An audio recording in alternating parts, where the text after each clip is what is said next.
seem to represent a hunt, a religious rite, or even a battle from the Roman period. And it goes from the Roman period, medieval period, and is possibly even up to the 19th century. Now we have a lot of photographs of these, which the very first one that we're going to talk about is the spacemen. What do you think of that? That is weird. They're definitely wearing something over their head, like a helmet. Yeah, so I'll kind of describe these, but if you want, you of course can go take a look at them. But it's an individual that looks like it has a space helmet around their head.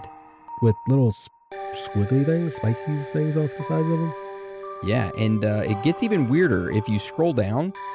The next image is another one of these space creatures with what looks like a shield and a sword. And they're kind of hunched down looking up in the sky.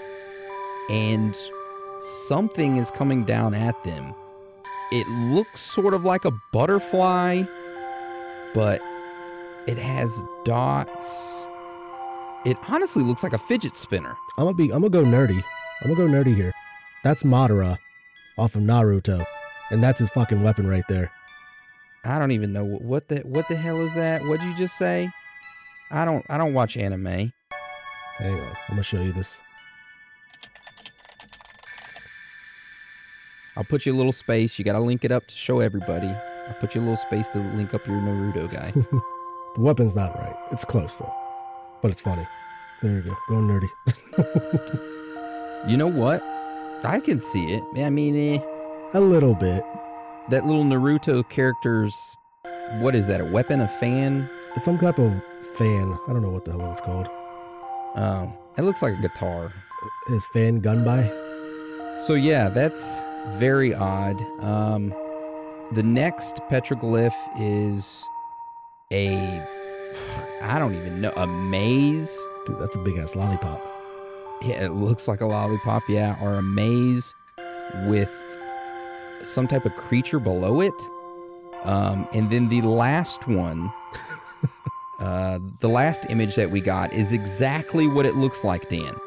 It is a warrior fucking a horse. That. Shout out to last episode. I swear to God, that's what that petroglyph is. Is that why you added this one to the list? No, I added this one to the list because, I mean, this by far has the weirdest drawings on it. That is definitely weird. The fact that, why would somebody carve that into a rock? Which one, the spaceman or them having intercourse with a horse? Them having intercourse with a horse. Yeah, well. And his arms up at, Yeah, it's weird. Why? Okay, but yeah, the spaceman one is weird, and the one with this maze-looking thing is definitely weird because there's one big one and then there's one small one, and there's like 4 beings under there somewhere. Mm-hmm. Unless that's supposed to be a crop circle. I don't know. All right, well, I guess let's transition into theories now. All right. So, Dan, do you want to start us off and tell us about our first theory as to what these actual petroglyphs are? All right. So the first theory is that these petroglyphs were carved by spiritual leaders, such as state of consciousness, perhaps induced by the use of natural hallucinogens like DMT, ayahuasca, psilocybin, yeah, all those good stuff. Yeah, so many of the geometric patterns known as form constants, which recur in petroglyphs and cave paintings, have been shown by David Lewis Williams to be hardwired into the human brain. They frequently occur in visual disturbances and hallucinations brought on by drugs, migraines, and other stimuli. Okay, I can sort of see this. You have a shaman in the ancient times cooking up some ayahuasca or taking some type of hallucinogen. They begin seeing some sort of weird creatures or something, and they decide to draw it on a rock. Makes sense. I mean, some of the stuff, yeah, it would definitely make sense. Except for the one that had the bad trip and saw a warrior with a horse. Bang the horse, yeah. All right, so let's talk about our next theory, which is about the Anunnaki. So this theory is that the Anunnaki aka aliens. They came down from the sky and they actually interacted with these ancient civilizations. These ancient civilizations then drew them as petroglyphs to kind of show the future generations their gods, or who they interacted with, or what they got knowledge from, right? I can sort of kind of see this because if you think about it, a lot of these ancient civilizations are drawing things that are very similar, or creatures that are very similar to one another. And they didn't have communication with each other, right? They couldn't like get on FaceTime and say, hey, what are you drawing? Let me draw the same thing, you know? Same thing goes with the pyramids, right? Yeah. So it kind of makes me want to lean towards the fact that there was some extraterrestrial intervention.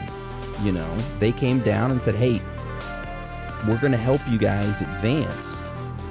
And the ancient civilizations were like, oh, you're gods, you're coming from the sky, let me draw you. Now, what if they weren't the Anunnaki? What if it was actually time travelers? I don't know. I'm still going with like the Anunnaki, because I don't know about time. I mean, the space ones, the ones with space helmets, or the helmets looking things, that could have been time travelers. I won't deny that, because unless they're the Mars Attack Martians, where they're wearing the big old glass helmets. Maybe it's reptilians. Or maybe it's reptilians.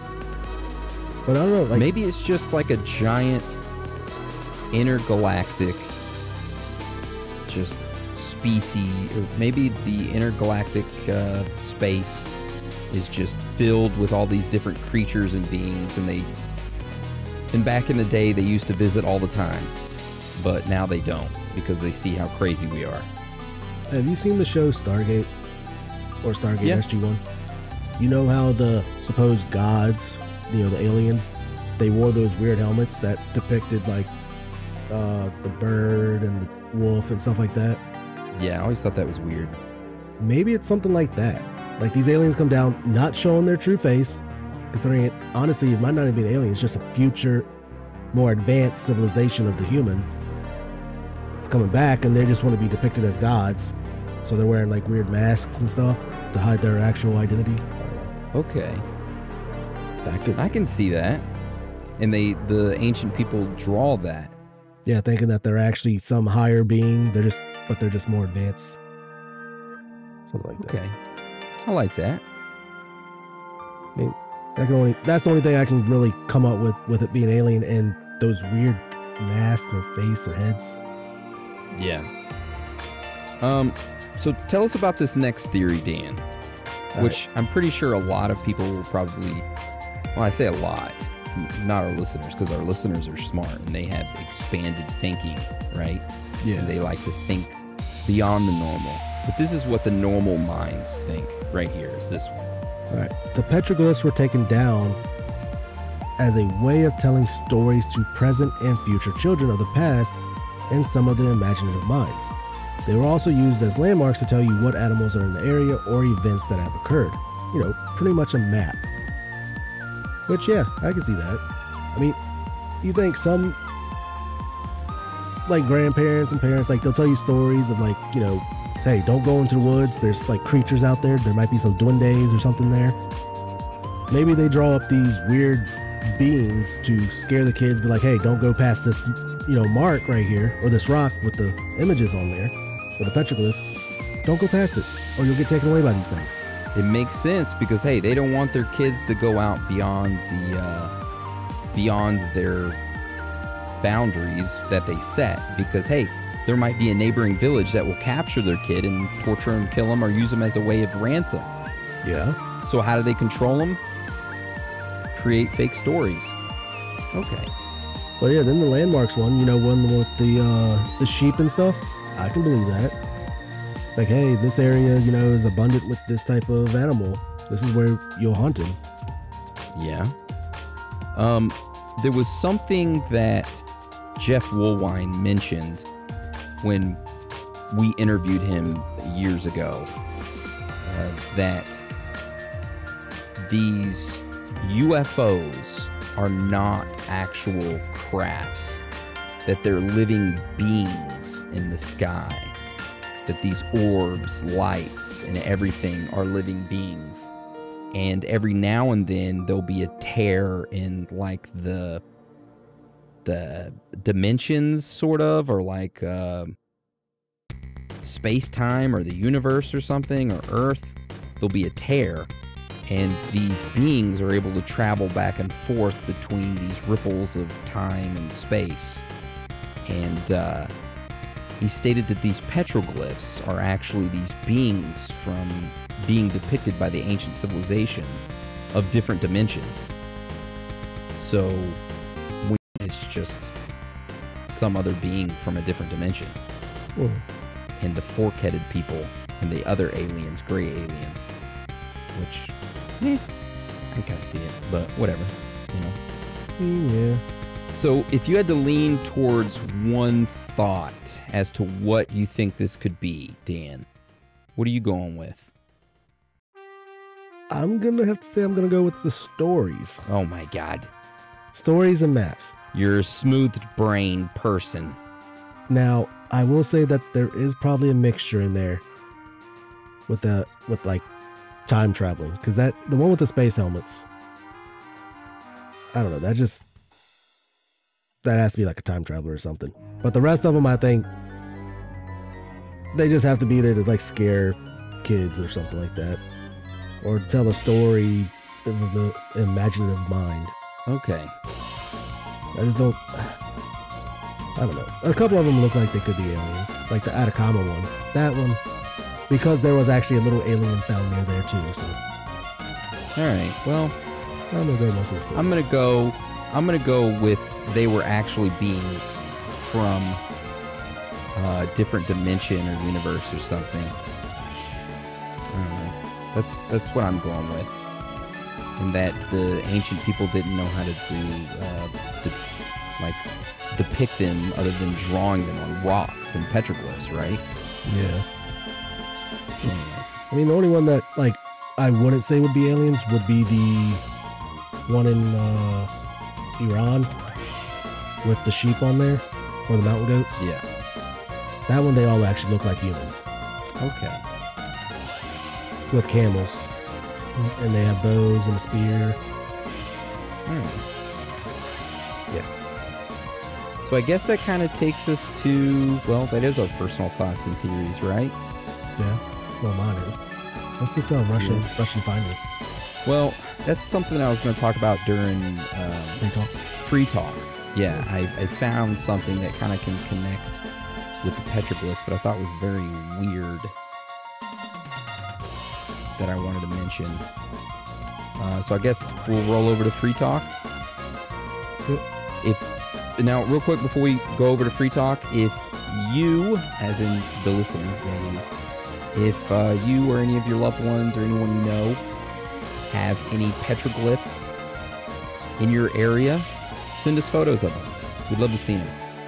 Oh, definitely. Yeah. All right. So now we're going to transition to Free Talk. Let's see. There was a note that I had that says Russian findings. All right. So a few days ago, like 3 or so days ago, I was on the High Strangeness subreddit on Reddit, which is a kind of like forum where people talk about weird things. Somebody posted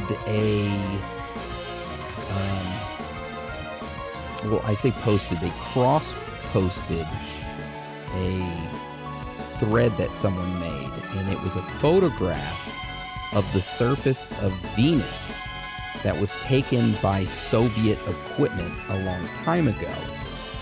And the photo shows something very strange.